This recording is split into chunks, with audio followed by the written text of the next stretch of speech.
Hey everybody, it's Brett, your thankful carnivore, and we're here with my awesome wife, Carnivore Diet Life, Danielle, and this is Ask Danielle, the Time Change Sucks episode. Yeah, and it does. So I appreciate you all sending in questions. We thank you very much. Most of the questions that we're going to have asked Danielle today came straight from you. First question, oxalate dumping. Did you experience any? Yes, I believe I did, although without there being a true definition that I ever saw about what can occur, I believe obviously could be different for everybody. What I experienced was random joint pain that was very sharp and sudden, and often in places where I'd never had problem before. One day my ankle went crazy and it hurt for a day or two, and then it would, as fast as it would appear, it would disappear. And so this happened a little bit, but really over a rather short period of time. That's very good. When you started carnivore, were you overweight? Well, I wanted to lose some weight. I think nobody wants to say they're overweight. That wasn't the question, though, but go ahead. I understand. Well, this is never mind. I wanted to lose some weight. I did feel that I was about 10 pounds overweight for my height. I lost more weight than I thought I needed to, and B, thought I was actually capable of, which also leads me to think that I can actually lose more and get back to more what I considered an ideal weight, which is what I weighed when I was still a ballet dancer. I think that is achievable. So I wanted to lose about 10 pounds. I ended up losing 28. I've since gained back about 4 pounds of that, but I'm still adjusting how much fat I'm eating versus how much protein and things like that. And so I've now, I started yesterday, I changed what I eat for breakfast, and I'm eating less bacon and I'm making bigger hamburgers. So that's what I've been doing, and I have actually already lost a pound since I changed that. So we see what happens. But then I lost that pound and I've been steady for the past 2 days. My weight has not changed, not even an ounce according to the scale, which seems odd. But that darn hormonal balance. So Go figure. Ask part 2 of that. The part 2 question. What did you cure? Right. What all have you cured? What all's gotten better for you on the carnivore diet? I have to put the glasses on so I can check my notes. She put notes. Oh my gosh. I didn't actually think of what I was going to cure.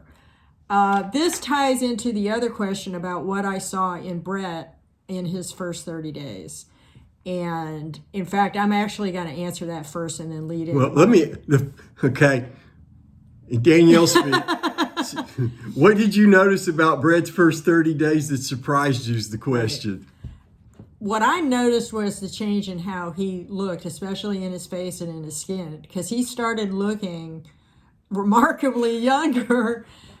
I mean, I noticed this. I'm looking at him, and every day I'm saying, wait a minute. He's got like less fine lines than before. He has less overall wrinkles. His skin's starting looking really great. Now, as being the one who, despite being older, I always looked a lot younger than him, I started thinking, hey, this is not good. The balance of power had shifted. Right, it's good for him, but I thought, this isn't good for me. I need to get on this. And that was actually while I was still low carb, because that first 30 days, I was still low carb. I was not carnivore yet. And so that really prompted me to take the plunge, or further convince me. I already was going to not argue about it. Anyway, so this leads into what did I think I had to cure? I didn't think I had to cure anything, to be perfectly honest. I had arthritis, which was degenerative, and I did not think it was curable. I needed to lose some weight, but I didn't think that eating meat was going to help me lose weight versus simply eating less and exercising more. I wanted to get this younger looking skin, because I don't, like most women, I didn't want to look older. I wanted to remain as youthful as I could. So then I ended up losing weight, and then my arthritis went away, and then I cured a host of other things which I thought were incurable. Most of these being things that up until that point I had considered to be allergies, and that's eczema and something similar to athlete's foot, but I thought it was caused by my feet getting too hot at work. My feet got so hot at work, and I work in a place with a 300-degree oven and all these 400-degree flash units, and it's a really hot place, and your feet get hot no matter what kind of socks you have or what kind of shoes you have. It's 100 degrees in there. And so all of a sudden my feet were fine. And it wasn't due to the shoes or the socks or anything else. They were just all of a sudden flawless, not a mark on them. And what else? I know I'm leaving something out. Oh, yeah. The headaches. I'd been a chronic headache sufferer. I mean, at least a headache every day. I don't think I ever went a day without having some headache at some point during the day. Then, and also the migraines. I do not think I have had a migraine since I went carnivore. And the other thing was the general fatigue, which I always ascribed to working all the time, to work all day, come home, eat dinner, work on artwork and freelance jobs at night, and I was always tired, and I was sick and tired of being sick and tired.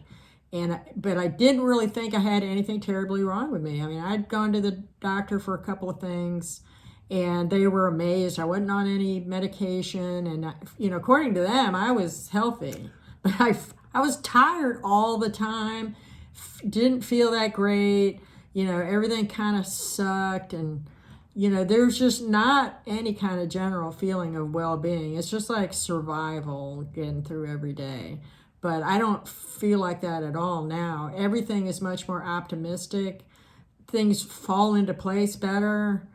It's really kind of amazing. It's not like having good luck, but you almost feel like that.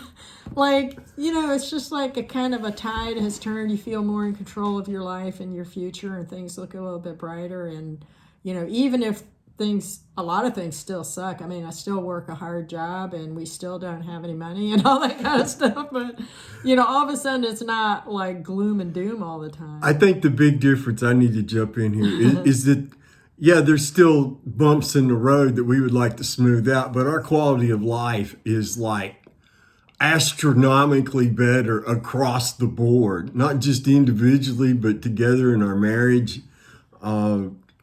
The things that, you talked about on numerous occasions, honey, about how things just didn't feel right before. Yeah, there was always something wrong. There was always a sort of incompleteness. And I think this ties into it. I think I talked a little bit about the last episode about the need for variety, the need for having something constant new, the need to spoil oneself, sort of. That always there was something like a hole there. A lack of satisfaction. There was a lack of something that you couldn't quite pinpoint, and so you're grasping at whatever to try and fill that. And there's one more thing I wanted to add about that it cured, which is itches. Just sort of random itchiness. Everybody gets itches. Well, I almost never get them anymore. Although, and this might have been part of oxalate dumping or some other sort of physical changes, but now that I think about it, every now and then I would get like a spot that would itch like crazy. But, that happens to everybody, and throughout my life that had happened. But since going carnivore, that's a very rare occurrence. But I used to always, my back would itch, to the point where I actually thought it was something like maybe with the fabric that my bra was made out of, because I'm allergic to 80,000 things. So I thought, okay, they've put something in there now that's irritating my skin or something. But anyway, so those are all gone. Awesome. Well, listen, we appreciate you taking time out of your day to watch the Time Change Sucks episode. And please, if you have any questions, include them in the comments. And we'll see you next time when it'll be episode 5 of Ask Danielle. Y'all have a great day. And remember, you got something to be thankful for. Take care.